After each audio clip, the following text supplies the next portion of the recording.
Au moins 11 personnes ont été tuées lors d'une triple frappe russe mercredi à Tchernigiv, une grande ville du nord de l'Ukraine. Le président Volodymyr Zelensky a une fois de plus critiqué le manque d'aide de l'Occident. 11 morts, 22 blessés à ce stade, a indiqué le ministre de l'Intérieur Igor Klimenko. Un bilan qui risque de s'alourdir, au moins 3 personnes étant portées disparues et les recherches étant encore en cours.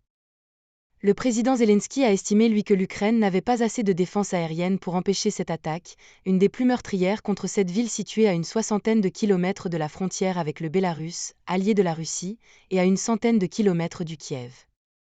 Cela ne serait pas arrivé si l'Ukraine avait reçu suffisamment d'équipements de défense aérienne et si la détermination du monde à résister à la terreur russe avait été suffisante, a martelé le dirigeant ukrainien sur Telegram. Car la Russie bombarde quotidiennement des villes ukrainiennes à l'aide de missiles et drones explosifs, notamment ses infrastructures énergétiques. Face à une aide occidentale, en particulier américaine, qui s'essouffle, l'Ukraine connaît un manque croissant de moyens pour intercepter ses engins. Elle exhorte désespérément ses partenaires de lui livrer davantage d'armements et de systèmes de défense aérienne. La réticence des Alliés a particulièrement frustré Kiev après une attaque aérienne iranienne contre Israël ce week-end repoussée avec succès notamment grâce au soutien militaire occidental alors qu'une enveloppe cruciale d'aide américaine est bloquée depuis des mois au Congrès.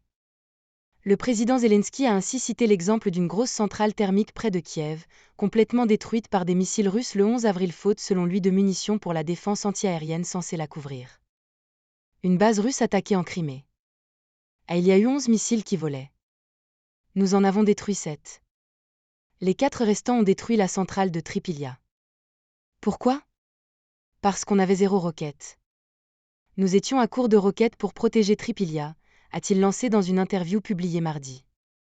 À Tchernigiv, 3 explosions se sont produites et à 9h03 locale, 7h03 GMT, avait indiqué le maire un peu plus tôt dans la journée à la télévision.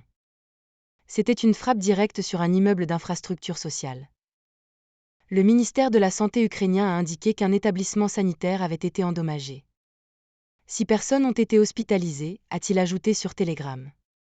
Le gouverneur de la région éponyme dont Tchernigiv est le chef-lieu a indiqué que l'attaque avait touché quasiment le centre-ville. Une des villes les plus anciennes d'Ukraine, fondée il y a plus de 1000 ans, Tchernigiv, comptait presque 300 000 habitants avant l'invasion russe en février 2024. Elle avait été lourdement bombardée par l'armée russe au début de cette offensive et une partie de sa région avait été occupée pendant plusieurs semaines. Côté russe, ailleurs, des blogueurs militaires et médias russes ont pour l'heure rapporté une frappe ukrainienne, dans la nuit de mardi à mercredi, sur la base militaire de Djankoï, dans la péninsule ukrainienne de Crimée annexée par la Russie en 2014. Des vidéos présumées de l'attaque, diffusées sur les réseaux sociaux, montrent d'impressionnantes explosions au milieu de la nuit. Selon le compte Telegram Rybar, proche de l'armée russe et suivi par des centaines de milliers.